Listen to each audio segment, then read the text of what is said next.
वैशाख के महीने में पड़ने वाली एकादशी, चतुर्थी, प्रदोष,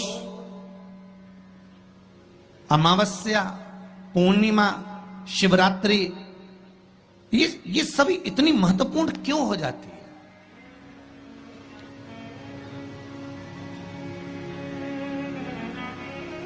इसकी महत्वता इतनी प्रबल क्यों हो जाती है? किस लिए? क्योंकि बैसाख का जो महीना पड़ता है, सूर्य की संपूर्ण तपन, सूर्य देव अपने पूर्ण तेज के साथ में, पूर्ण तेज के साथ में मृत्यु लोक के निवासियों पर, चाहे जलचर हो, थलचर हो, वायुचर हो, चाहे जो जीव हैं, उस पर जब किरण फेंकते हैं तो संसार का जो मनुष्य है उस पर जब ताप पड़ता है तो ताप पड़ने के कारण उसके मुख से भगवान का नाम निकल ही जाता है, स्मरण नाम निकल ही जाता है। जब उसके मुख से भगवान का नाम निकलता है तो वो भगवान की शरणागति खुद ग्रहण कर लेता है स्वयं।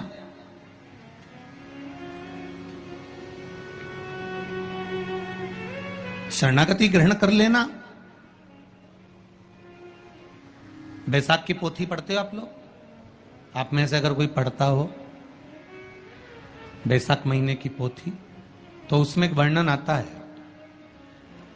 आपका एकादशी का व्रत रहेगा, जिस दिन आपकी प्रदोष रहेगी, जिस दिन आप सोमवार का व्रत करोगे, संकट सोमवार करोगे, जन्माष्टमी करोगे, रामनवमी करोगे, जिस दिन आपका व्रत रहेगा, आपको वैसे दिन कभी क्रोध नहीं आएगा। पर जिस दिन तुमने व्रत रखा, साधना करी, तप करा, पूजन करा, आराधना करी, उस दिन तुमको क्रोध जरूर आएगा, चिड़चिड़ प्रवृत्ति हो जाएगी। तो कई लोग कहते हैं भूखी होगी इसलिए क्रोध कर रही होगी।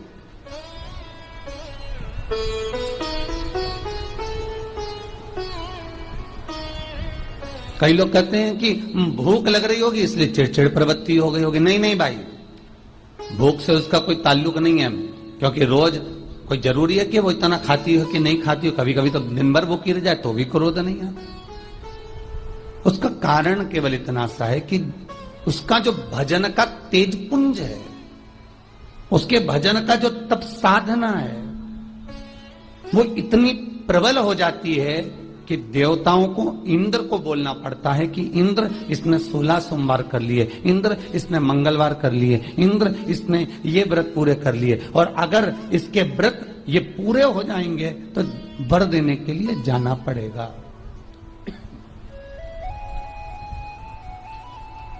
अगर इसके व्रत पूरे हो गए तो आशीर्वाद देने के लिए जाना पड़ेगा। इसके व्रतों को खंडित कर दिया जाए। तो व्रत को खंडित करने का सबसे सुंदर तरीका देवताओं के पास है कि जिस दिन व्रत हो, 2-3 व्रत अच्छे निकलते हैं और एक व्रत में इतना क्रोध आ जाता है कि सारा करा धरा पानी फिर जाता। देवता क्रोध दिलाते हैं। फिर क्या करना? तो शास्त्र कहता है कि जिस दिन आपका व्रत है उस दिन एक काम जरूर करना कि भगवान का मंत्र जाप कर कर, भगवान का स्मरण कर कर, कटोरी में जल लेकर, पात्र में जो जल रखा हो, पूजन पाठ करते समय, स्मरण करते समय वो जल का पान अवश्य करें।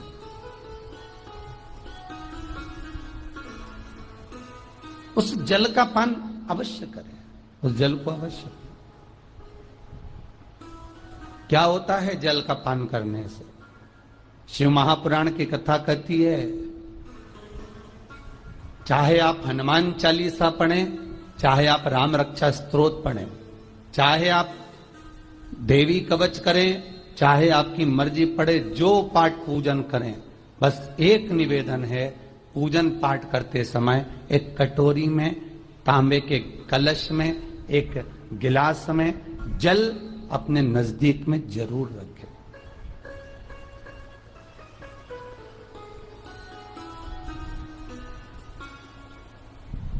क्या होगा उससे?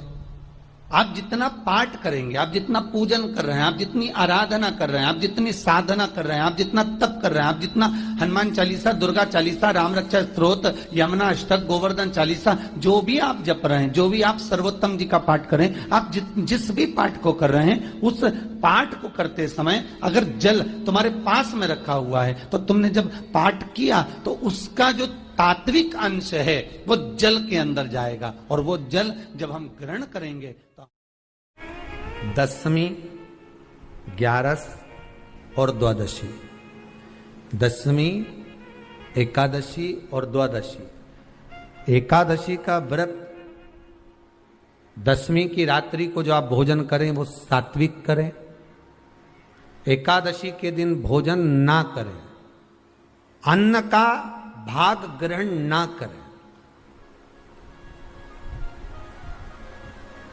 अन्न का भाग ग्रहण ना करें।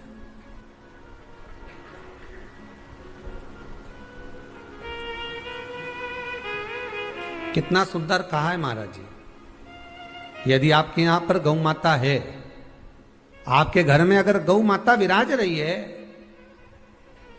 आपके घर में अगर गौ माता है, गाय की अगर आप सेवा कर रहे हैं, अच्छा कितना सुंदर लिखा है धेनु मानस में, गीता प्रेस गोरखपुर की गौ अंक को निकालकर पढ़िए कल्याण का, उसमें लिखा है ब्रह्म मुहूर्त में सुबह के समय पर गाय की पूंछ को पकड़कर या गाय की रस्सी को पकड़कर जो 2 कदम भी चल लेता है, उसके लिए भगवान विष्णु बैकुंठ का मार्ग